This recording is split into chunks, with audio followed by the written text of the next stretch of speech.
Welcome to Talk Tensors. Hey, everyone. So today we have a mission that feels, well, it genuinely feels historic to unpack. Oh, absolutely. We're diving into this viral, just massive breakthrough in artificial intelligence. Yeah. Specifically, a piece of reasoning technology that is entirely dominating timelines, Right. developer forums, and frankly, the waking hours of just about everyone working in machine learning right now. Yeah, it has completely consumed the conversation. I mean, you literally cannot open a research feed or a repository. Or a technical blog. Right, without seeing the benchmarks, the charts, and the sudden panicked pivots from various tech companies reacting to this drop.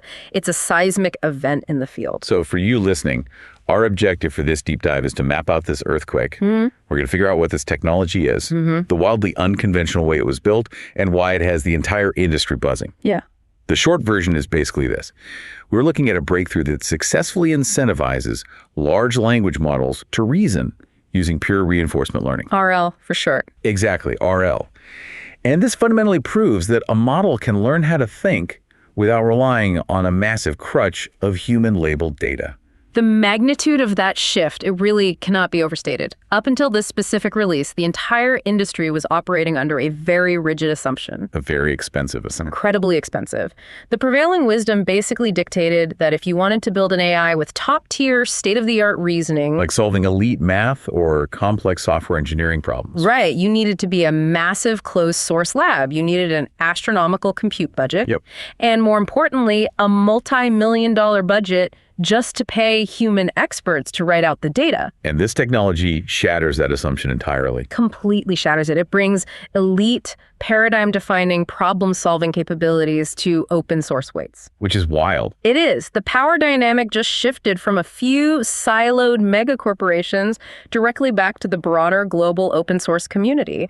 I want to take you all on a very specific journey today, because the mechanics of how they pull this off are, well, they're just as fascinating as the final product. For sure. We'll start by exploring how this model taught itself to think from scratch. Then we're going to crack open the hood to look at the unique mixture of experts' architecture and the specific RL algorithms they used. Because that's where the magic really happens. Exactly. Then we'll dissect the multi-stage training pipeline, because it turns out pure raw reasoning is a bit messy. Very messy. Needs to be tamed. Right. We'll look at the benchmark results, discuss the democratization of this tech through distillation, and highlight the current blind spots you need to know about right now if you're a developer. Crucial stuff. And finally, we'll wrap up with our novel notions segment, pitching some wild, highly speculative ideas based on where this is all heading. It's an intense roadmap today. It is. But skipping any of those pieces would really do a disservice to the engineering involved here. To grasp the ceiling that was just broken, we have to establish what the floor looked like yesterday. Let's do it. Prior to this, the gold standard for getting a language model to reason was supervised fine-tuning. The industry shorthand is SFT. I know we've touched on SFT in past deep dives, but let's recontextualize it for this specific problem. Good idea. When we say supervised fine-tuning for reasoning, we are talking about human labor on a massive scale. Massive. Researchers have been feeding models hundreds of thousands of human-written, perfectly articulated, step-by-step problem-solving traces. What we call chain of thought prompting. Right. You are literally holding the AI's hand and saying, here is a calculus problem. Here is step 1, deriving the function. Here is step 2, isolating the variable. Here is step 3, and here's the final answer. You're providing a highly curated, sanitized trajectory. The model ingests all these human examples and learns the statistical patterns of how a human approaches a problem. It learns to mimic us. Exactly. And to be fair, that mimicry has been incredibly effective. I mean, it gave us the highly capable conversational assistants that defined the last 2 years of tech. But the reliance on human annotated traces creates a massive bottleneck. The economics of it are brutal. Oh, absolutely. Paying postdoc mathematicians and senior software engineers to sit down and write out flawless multi-step solutions all day, it's agonizingly slow and astronomically expensive. It created an entire shadow industry, Yeah. just data annotation companies, specifically built to feed these models. Right. Not to mention the error rate. Humans get tired, They make typos. They skip steps. Yes, they skip steps because a certain logical leap feels obvious to them, even if it's not obvious to a machine learning algorithm. Exactly. But beyond the cost and the typos, there's a massive cognitive limitation to this approach. Think about it like an apprenticeship. Okay. If an apprentice only ever learns by flawlessly copying a master craftsman, the apprentice might become very good, but they're inherently capped by the master's knowledge. They inherit the brilliance, but also the blind spots. Exactly. They inherit the inefficiencies, the cognitive biases. Relying strictly on human annotated SFT literally prevents an AI from discovering novel, potentially superior, non-human pathways to solve complex problems. That's the core issue. Bounding artificial intelligence by human intelligence is the fundamental flaw of imitation learning. Right. You're telling the machine this is the only way to arrive at the truth. Which isn't true. No, it's not. And the team behind the breakthrough we're dissecting today, they recognized this ceiling. They took a radically different path with the very first iteration of their technology. The one they labeled the zero model. Right, the zero model. They started with a base foundation Model 1 that had been pre-trained on a massive corpus of internet text to understand language. But it had absolutely zero fine-tuning for conversational reasoning. None. No supervised fine-tuning. Zero human examples. Zero step-by-step traces. They skipped the imitation phase completely. Completely, and jumped straight into pure reinforcement learning. This is the part that feels a bit like magic to me. They threw the model into an environment where it simply gets a reward if it outputs the correct final answer. Right. And a penalty if it gets the final answer wrong. They provided the destination, but absolutely no map. And the outcome of this zero baseline approach is staggering. It really is. Without a single human demonstrating how to reason, the model spontaneously developed its own sophisticated reasoning behaviors. It's just on its own. On its own. It started generating hundreds and sometimes thousands of its own internal thinking tokens before outputting an answer. It naturally learned to self-reflect. To verify its own intermediate math steps. Yeah, and to explore alternative strategies when it hit a wall. It serves as empirical validation for a hypothesis that many researchers have debated for years. Which is? That reasoning is not some esoteric human trait that must be hard-coded or demonstrated. Rather, reasoning is simply the most optimal statistical strategy for maximizing a reward in a complex environment. Wow.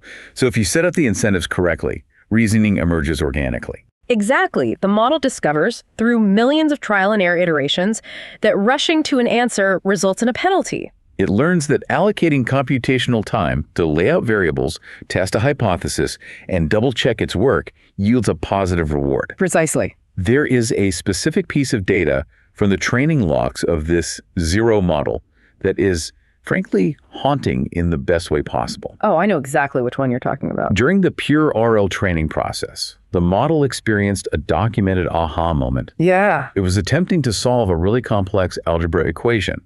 The log shows it going down a specific path, squaring both sides of the equation, expanding a large polynomial, and then spontaneously, in its own internal thinking trace, it generated this exact text. Read it. Wait, that's an aha moment I can flag here. Let's reevaluate this step by step. Incredible. It caught its own error, stopped the flawed expansion, backed up to a previous state, and successfully executed a different algebraic method. When you look at the aggregate data from those training runs, you see a sudden dramatic spike in the frequency of words like wait, mistake, retry, or wrong. Which is wild because no one programmed it to say that. That is the defining signature of this breakthrough. No one programmed the model to use the word wait.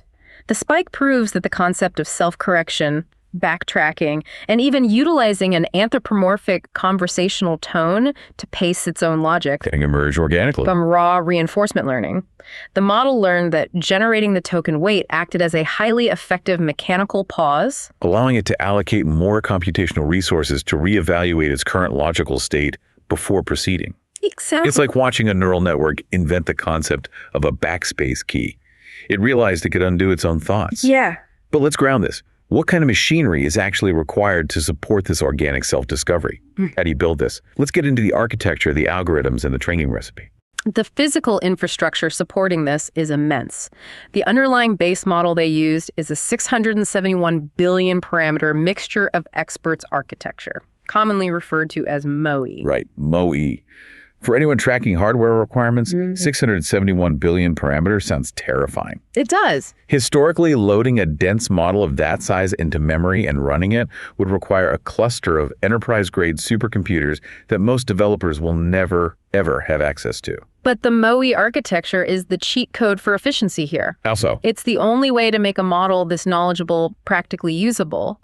The key metric is that out of those 671 billion parameters, only 37 billion are actually activated for any single token the model generates. Okay, that's a huge difference. Right. The easiest way to conceptualize this is to imagine a massive, sprawling university. Yeah. The university employs hundreds of highly specialized professors. These are the experts in the model. If a student walks in and asks a highly complex question about fluid dynamics, the university doesn't assemble the history department, the literature faculty, and the culinary arts instructors to answer it. That would be a waste of resources. Exactly. A routing mechanism directs the question exclusively to the physics and engineering experts. So the model possesses this vast 671 billion parameter library of latent knowledge, but it runs the lightweight speed and computational footprint of a 37 billion parameter model. That gives us a highly efficient foundation, but now we have to train it. Right. We talked about using pure reinforcement learning. Yes. The technical documentation reveals they utilized a specific RL algorithm called GRPO, Group Relative Policy Optimization. Yep. I find this fascinating because for the last few years, the undisputed king of RL in language models has been PPO, Proximal Policy Optimization. Everyone uses PPO. Every major chatbot we use today was aligned using PPO. Right. So why walk away from the industry standard? It comes down to the sheer mathematical friction of scaling. To understand the pivot to GRPO, we have to look at the massive bottleneck inherent in PPO. Okay. PPO relies on an actor-critic architecture. You run two distinct models simultaneously. You have the actor model, which is the neural network actually generating the text and trying to solve the problem. And the second model. Beside it, you have the critic model, also known as the value model. The critic's entire job is to observe the text being generated by the actor token by token and predict the expected future reward. So it's constantly judging. Constantly guessing, based on this current train of thought, will the actor ultimately get the right answer? So you're basically doubling your compute cost right out of the gate by running two massive models. You're doubling the memory overhead, yes. But the fatal flaw isn't just the hardware cost. What is it? It's the mathematical complexity of the critic's job when applied to long reasoning chains. If you're training a model to write a short, polite email, the critic can easily predict if it's going well. But we just discussed that this reasoning model might generate 10,000 tokens of internal mathematical struggle, complete with dead ends and backtracking. Oh, wow. Imagine the critic trying to predict the final outcome based on token number 500 when the actor is actively exploring a flawed geometry proof that it won't even abandon until token 4,000. That sounds impossible. It is. Because the initial tokens are highly volatile predictors of the final outcome, the critic's predictions become wildly inaccurate. It's like having an inspector stand over your shoulder while you take a brutal 3-hour calculus exam. That's a great way to put it. Every time you write down a single variable, the inspector has to predict your final grade on the exam. Right. It's an exhausting process. It requires a second chair in the room, and the inspector is going to be wrong most of the time because you might erase that entire page of work 5 minutes later. That analogy captures the exact source of the friction. The value model becomes a massive liability. GRPO solves this by completely eliminating the critic model. Just firing the inspector. Firing the inspector. There is no value model predicting future rewards. This drastically reduces the memory footprint and the computational complexity of the training run. But wait, if you fire the inspector, how does GRPO know what behavior to reinforce? How does it assign a score? I was looking at the math behind GRPO, and it effectively grades on a curve. Exactly. It uses a relative scoring system. When the model is given a prompt, let's say a notoriously difficult competitive programming question, GRPO doesn't just let the model try it once. No. It forces the model to generate a cohort of outputs. For example, it might generate 16 distinct attempts to solve that exact same programming question in parallel. And that is where the group relative part of the acronym comes from. Once the model produces those 16 attempts, the algorithm evaluates all of them. It calculates the average performance score of that specific group. The group mean. Right. Then it compares each individual attempt against that group mean to calculate an advantage score. So it's competing against itself. Pretty much. If attempt number 4 managed to solve the problem using a highly efficient recursive function that scored better than the average of the 16 attempts, attempt 4 gets a positive advantage score. And the neural pathways that led to that efficient reasoning are reinforced. Exactly. Conversely, if attempt number 12 got stuck in an infinite loop and performed worse than the group average, it receives a negative advantage score and that behavior is penalized. It's brilliant because it removes the need for a universal standard of good. You don't need it. You don't need a critic model trying to define perfection. You just have to be better than your peers, which happen to be your own alternate attempts. The evolutionary pressure is completely localized to that specific problem. But to grade on a curve, you still need to assign a raw score to each of those 16 attempts. How did they design the reward signals to ensure the model was actually learning logic? This is another area where the researchers broke away from recent trends. Many labs have heavily invested in neural reward models. Which means They train a separate, smaller AI to act as a judge, evaluating whether the main AI's reasoning is sound. Right. The team behind this breakthrough avoided neural reward models entirely for the reasoning phase. The reason is a phenomenon known as reward hacking. reward hacking. Right.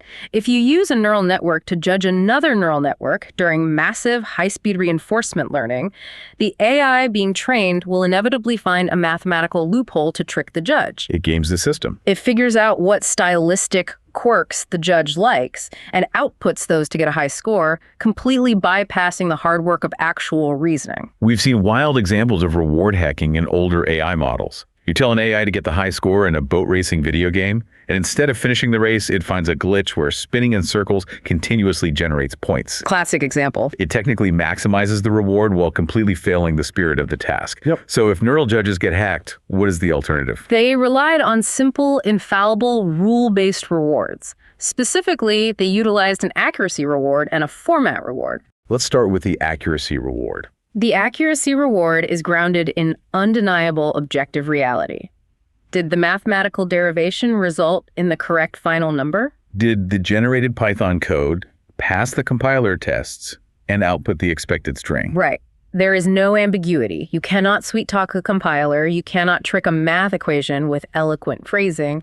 You are either correct or you are wrong. It provides an unhackable truth signal. The ultimate reality check. And what about the format reward? The format reward is a structural constraint. They strongly penalize the model if it didn't explicitly separate its internal thought process from its final answer. How does it do that? The model is forced to encapsulate all of its messy brainstorming, backtracking, and self-reflection within specific HTML-style tags.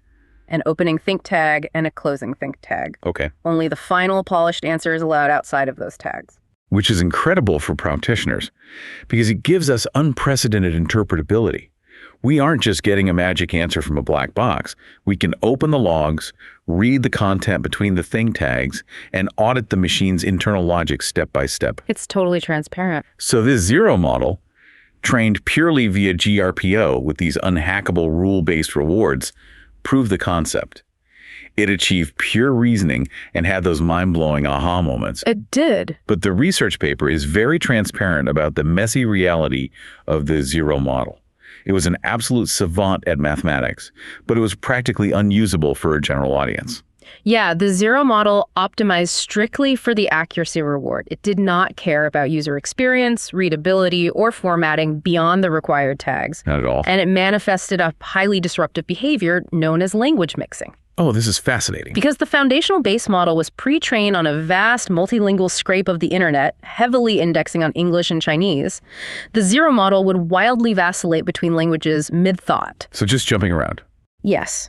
It might parse a complex physics prompt in English, write out the formulas, realize it made a calculation error, berate itself in Chinese, and then output the final summary in a strange amalgamation of both. I picture it like a mad scientist in a movie, scribbling equations furiously on a chalkboard while muttering to themselves in alternating languages. That's a pretty accurate visual. It's fascinating from a cognitive science perspective, but if you're a developer trying to build a consumer-facing application, you can't have your AI spontaneously switching to Mandarin in the middle of a debugging session. Definitely not. So the feral zero model needed to be tamed. The researchers accomplished this by building a highly precise, multi-stage training pipeline. Let's walk through how they evolved this raw reasoning engine into a polished product. The researchers acknowledge that while pure RL is the key to unlocking the reasoning capability, you cannot entirely escape the need for human curation if you want alignment and usability. Right. Stage 1 of their pipeline is referred to as cold start SFT. They reintroduced a tiny, highly targeted dose of supervised fine-tuning. Just a little bit. Just enough. They curated a few thousand pristine, highly readable reasoning traces. The goal wasn't to teach the model how to solve problems. The RL already did that. The goal was to teach the model a human-friendly persona. Yes. They trained it to use a first-person conversational tone, utilizing words like I or we, and they explicitly demonstrated that the language used in the prompt should be the language maintained throughout the entire response. It's like sending the mad scientist to a brief etiquette class. Pretty much. Once they established that baseline of readability, they moved to stage 2, which they call reasoning RL. They unleashed the GRPO algorithm again, but they tweaked the incentive structure. They kept the accuracy rewards, but they added a strict language consistency reward. So if the model started drifting into language mixing inside the think tags, it suffered a penalty. Exactly. And the data from this stage reveals a fascinating friction. By forcing the model to adhere to strict language consistency, they actually observed a slight degradation in its raw mathematical performance compared to the Farrell Zero model. Yes. This suggests that the model's language mixing wasn't just a quirk, it was an optimization. That's incredible. The model was likely jumping between languages because certain concepts or logical representations were more efficiently processed in one language's latent space than the other. So forcing it into a single language constrained its cognitive freedom. It did. However, the performance drop was negligible, and the trade-off was mandatory for human usability. That brings us to stage 3, which is where the transformation from a specialized math solver to a general-purpose AI occurs. They utilized a technique called rejection sampling, followed by massive supervised fine-tuning. Right. For you listening, rejection sampling is effectively a massive filtration system. They let the model generate hundreds of thousands of reasoning traces, and then they used automated scripts and reward models to ruthlessly filter out the bad ones. Keeping only the absolute most brilliant, efficient, and readable traces. But they didn't stop there. No, they took those elite reasoning traces and combined them with approximately 200,000 non-reasoning data points. Which is a critical injection of diversity. They added data for creative writing, role-playing, factual question and answering, translation, and casual conversation. They took this massive blended data set and ran another heavy round of supervised fine-tuning. The logic here is vital. You have to teach a reasoning model that not every interaction requires a massive cognitive load. Right. If I prompt the model with a simple good morning, I do not want it opening a think tag, generating 400 tokens, analyzing the sociological implications of morning greetings, and calculating the rotational angle of the sun before saying hello. No one has time for that. Exactly. The diverse data injection teaches the model situational awareness. It learns when to deploy its heavy reasoning machinery and when to just be a standard chatbot. The versatility is what makes it a product rather than just a research experiment. Finally, stage 4 applies a finishing layer of general reinforcement learning. Bringing RL back. Yes. They reintroduced the concept of reward models, but strictly for alignment purposes, not for judging logic. What were they evaluating? They implemented reward models to evaluate two axes, helpfulness and harmlessness. For the helpfulness reward, they designed the system to strictly evaluate the final output summary, ignoring everything inside the think tags. This ensured the model wasn't just solving the problem internally, but was also communicating the solution clearly and directly addressing the user's intent. Correct. And for the harmlessness reward, they did the exact opposite. They evaluated the entire output, including the hidden thought process. That's a crucial safety mechanism. Very crucial. It ensures the model isn't internally brainstorming toxic biases, generating malicious code, or exploring dangerous ideologies in its private thoughts before outputting a sterilized, safe, final answer. The architecture of that 4-stage pipeline is just a masterclass in AI development. They isolated the core competency reasoning using pure RL, and then meticulously layered on readability, versatility, and safety constraints without smothering the underlying intelligence. And the empirical results of this pipeline are precisely why the global tech community is reacting the way they are. Let's transition to the real-world performance. I am going to read off a few of these benchmark scores. And if you have been following the AI space over the last year, these numbers should cause a visceral reaction. Especially when you remember these are open source weights. Let's start with the AMA 2024 benchmark. For context, the AMA is the American Invitational Mathematics Examination. It is an elite, brutally difficult competition used to filter the top high school mathematical minds in the country. It requires intense logical leaps. Multi-step derivations that traditionally break language models completely. On this benchmark, this new model achieved a 79.8% pass rate on its first attempt at the questions. Unbelievable. That score doesn't just put it on the podium. It matches or outright beats the most expensive, highly guarded proprietary models currently existing behind corporate API paywalls. It really does. Then we look at Codeforces. This is a competitive programming platform where human software engineers battle to solve highly complex, novel, algorithmic challenges under time constraints. And how did it do? The model scored in the 96.3rd percentile globally. It is architecting and optimizing code better than 96% of competitive human programmers.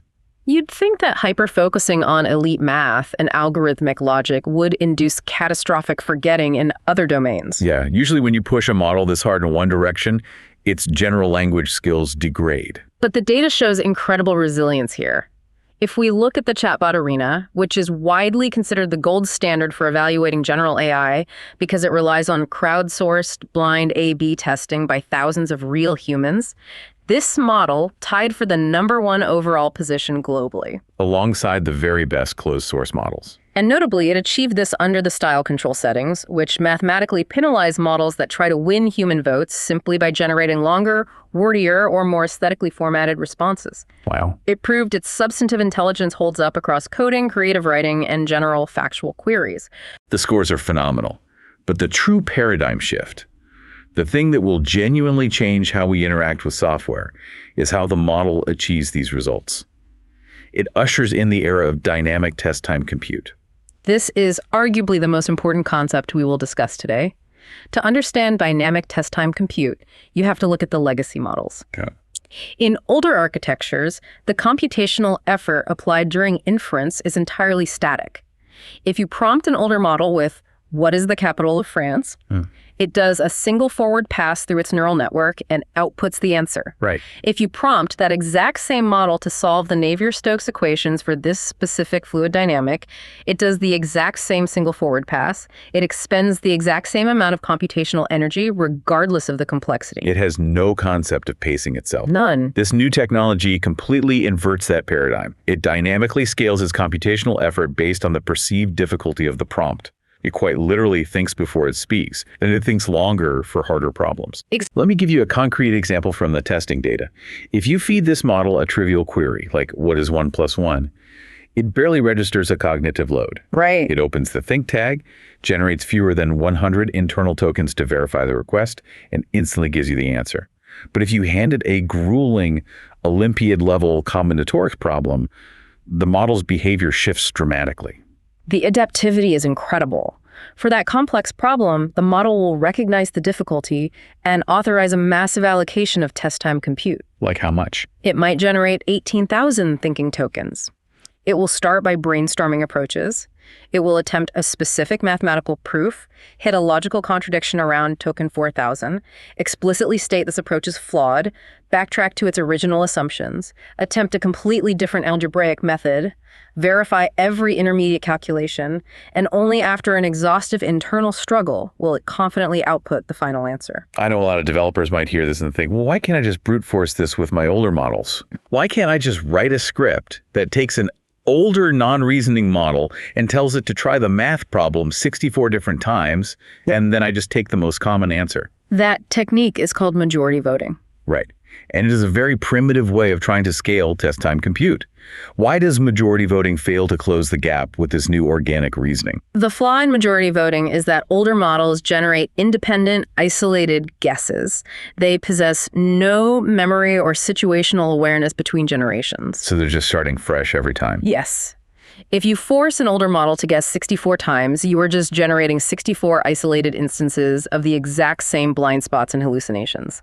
They do not learn from their mistakes during the generation process. But this new technology does. This new technology succeeds because its extended reasoning chain is cumulative. It builds upon itself. The model acts as its own real-time critic. When it explores a dead end in its thought process, that failure becomes new contextual data that actively guides the trajectory of its next attempt within the same extended output.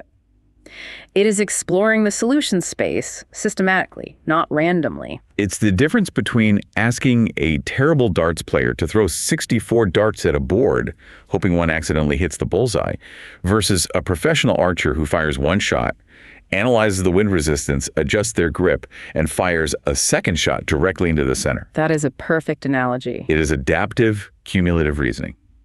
This brings us to a massive practical hurdle, though. We've been discussing this 671 billion parameter titan. Even with the efficient mixture of experts routing, running a model of that footprint requires a hardware cluster that costs hundreds of thousands of dollars. Yes, it does. So if I'm an independent developer, a researcher at a small university, or a startup founder, how does this breakthrough actually benefit me? Does it really democratize intelligence if the hardware requirements are still exorbitant? You're hitting on the core friction of modern AI deployment. If this research had stopped with the release of the 671 billion parameter weights, it would be an academic marvel locked behind an insurmountable hardware moat. Which would be frustrating. But the research team executed a second maneuver that fundamentally changes the landscape. They introduced a massive process of distillation. Distillation. Conceptually, distillation is the transfer of capabilities and knowledge from a massive, complex teacher model into a vastly smaller, highly efficient student model. Let's unpack the mechanics of how they achieved this distillation, because it is brilliant in its simplicity. They took the massive 671B reasoning powerhouse and used it as a synthetic data generator. Right. They fed it a massive diversity of complex prompts, spanning higher mathematics, complex algorithmic coding, logic puzzles, and general problem solving.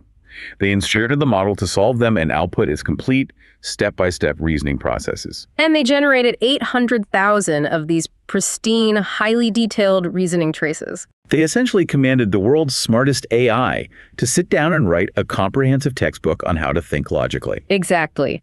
They captured the latent reasoning patterns of the massive model and materialized them into an explicit data set.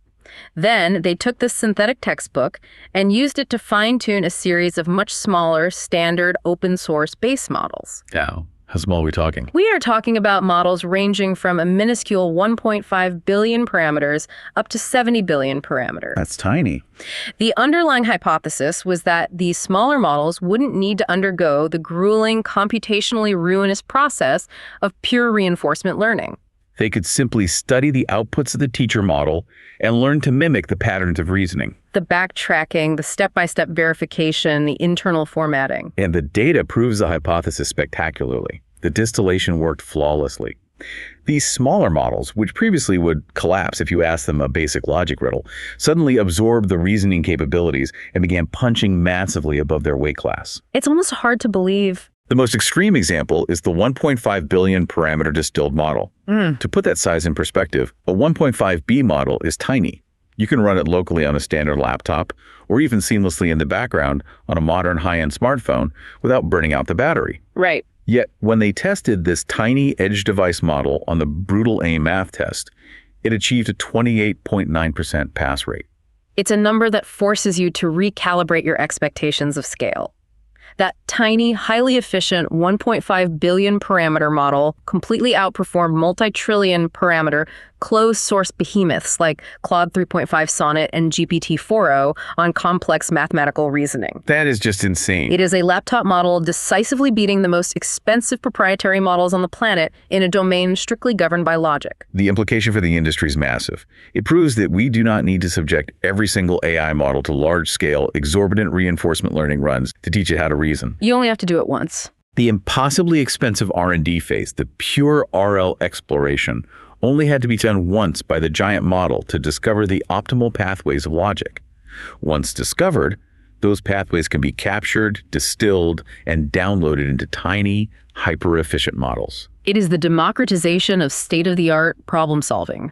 You no longer need an API key to the biggest labs to integrate elite reasoning into your applications. You can run it locally, completely privately, and incredibly cheaply. However, with that massive leap in capability comes a very distinct set of operational quirks.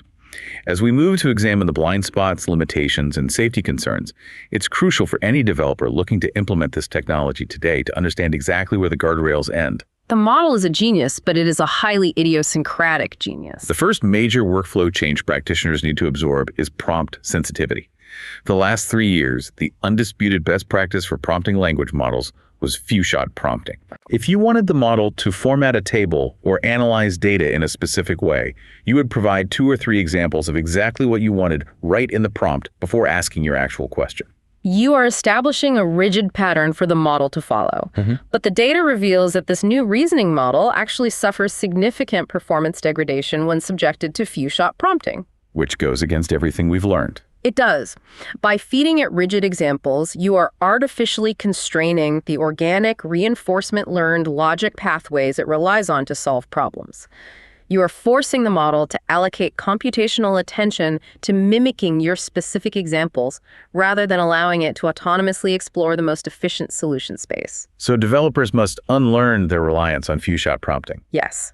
To extract maximum performance from this model, you must use direct zero-shot prompts. State the problem clearly, dictate the exact format you require for the final output, and completely step out of the way. Let the model figure out the intermediate steps internally. It demands a lot of trust from the developer. What about other structural limitations? Where does it currently break down in a production environment? Well, while it is an unparalleled engine for mathematical derivation and software engineering, it struggles significantly with strict structural formatting. Like JSON. Exactly. If you are building a data pipeline and rely on the AI to output flawlessly formatted JSON payloads to pipe into other applications, this model will likely introduce errors. Why is that? The intense cognitive load of its internal reasoning process can cause it to occasionally break strict schema constraints. Additionally, it currently operates in total isolation. Meaning no tools. It does not possess tool use capabilities. It cannot browse the internet to verify real-time data, and it cannot execute external code or hand off arithmetic to a calculator API. It has to do it all in its head. Right. It must perform all complex calculations in its head, which inevitably leads to occasional frustrating arithmetic errors on massive numbers. Errors that a basic calculator script would solve instantly. We also need to address token efficiency. We heavily praised its ability to dynamically scale test time compute. But the internal governor regulating that compute is not perfectly calibrated yet. Not even close. The model often suffers from severe overthinking. You might feed it an incredibly simple, straightforward logic puzzle, and instead of just outputting the obvious answer, the model will spin its wheels. Generating 3,000 tokens of paranoid self-verification. Right. Checking variables that don't matter and exploring pointless logical branches before finally delivering the simple answer. It's like asking a brilliant philosopher to pass the salt to dinner, and they pause to contemplate the metaphysical implications of sodium chloride for 10 minutes before handing you the shaker. A very apt, if mildly infuriating, visualization. But beyond usability quirks like overthinking or JSON failures, there is a much more critical vector we must discuss, the safety profile. Releasing open source weights with this unprecedented level of logical capability introduces a completely new tier of risk. Because the model is so advanced at navigating complex logical structures, it is exceptionally vulnerable to sophisticated jailbreak attacks. Jailbreaks are essentially psychological manipulation for AI. Bad actors construct highly convoluted, multi-step logical traps. They create hypothetical scenarios or nested role plays designed to bypass the model's internal safety training and trick it into generating harmful or prohibited content. And the danger is magnified significantly by the model's intelligence. If a bad actor tricks a standard older chatbot into providing plans for synthesizing a dangerous chemical, the output is usually a hallucinated mishmash of movie tropes and Wikipedia summaries. Sure. But if you trick this reasoning model, its elite logical capabilities mean it might generate a highly detailed, operationally feasible, and practically executable synthesis plan. That represents a tangible, real-world danger that the open source community cannot ignore. The team that engineered this model is acutely aware of the heightened threat model. To deploy this technology safely in any commercial or public-facing setting, they explicitly do not rely solely on the model's internal harmlessness training. They engineer an external, independent layer of defense known as a risk control system. How did that work? This is a secondary, highly reliable, specialized classification model whose sole function is security. It acts as an air gap. The risk control system filters every incoming prompt to detect complex jailbreak attempts, and crucially, it evaluates every outgoing response against strict universal safety standards before the user ever sees it. So if the reasoning model gets caught in a logical trap and accidentally begins generating a dangerous output, the independent risk control system detects the violation, intercepts the payload, and redacts it. That is the architecture of safe deployment. And rigorous testing data confirms that when this open source reasoning model is wrapped in an external risk control system, its safety and refusal profile matches the most secure, heavily guarded proprietary models on the market. But it serves as a stark warning to any developer listening. If you download these open source weights from a repository and spin them up raw on your own servers without building or integrating your own external safety guardrails, you are operating recklessly and taking on massive liability. A crucial disclaimer for the engineering community. All right, we have meticulously mapped out this entire paradigm shift. We've covered the limitations of supervised fine-tuning, the sheer power of pure reinforcement learning with the zero model, the MOE architecture, the brilliant GRPO algorithms, the intricate multi-stage training pipeline, The staggering benchmark scores. the revolutionary distillation process, and the critical safety guardrails. We have officially reached the most speculative and, frankly, my favorite part of the deep dive. It is time for novel notions. The territory where we stretch the implications of the data as far as they can logically go. Exactly. This is where we take the established trajectory of this reasoning breakthrough and pitch some outlandish, highly speculative, yet structurally sound ideas inspired by what this technology could unlock in the near future. And we need the disclaimer. And I must state explicitly for you listening, please note the following segment is for entertainment purposes only. Do not base your venture capital strategy or your startup roadmap entirely on these wild extrapolations. Though history suggests the outlandish ideas are usually just early predictions. Let's certainly hope so. Idea 1, the infinite AI scientist. This notion builds directly on the paradigm of test-time compute scaling we dissected earlier. We know empirically that the model can dynamically scale its effort, allocating up to 18,000 thinking tokens to solve a difficult high school math problem. But that token limit is an arbitrary constraint imposed by current server costs and inference windows. Exactly. What if we remove the governor entirely? What if we completely unconstrain the compute at inference time? The mathematical implications are staggering. Right. You are proposing open-ended, boundless, autonomous reasoning. Precisely. Imagine we take one of these highly capable, distilled reasoning models. We feed it one of the great unsolved mysteries of mathematics, a problem that has actively defied human intellect for over a century, like the Riemann hypothesis or the P versus NP problem. Okay. But instead of asking the model to give us an answer in 5 seconds, we plug it into an automated theorem prover. The theorem prover acts as an unhackable, rule-based computational environment, essentially functioning exactly like the compilers used during its original GRPO training phase. It provides absolute truth signals on logical proofs. Then we give the model access to a dedicated server rack, remove all token limits, and simply tell it to think for 6 straight months. The scale of that exploration is difficult to conceptualize. Over 6 months, the model wouldn't just be generating millions of tokens, it could generate hundreds of billions of thinking tokens. It would be autonomously traversing the infinite logical search space of mathematics. Proposing new lemmas, running them through the theorem prover, hitting dead ends, backtracking thousands of steps, and exploring vast, uncharted branches of mathematical logic that human lifespans simply do not have the time to traverse.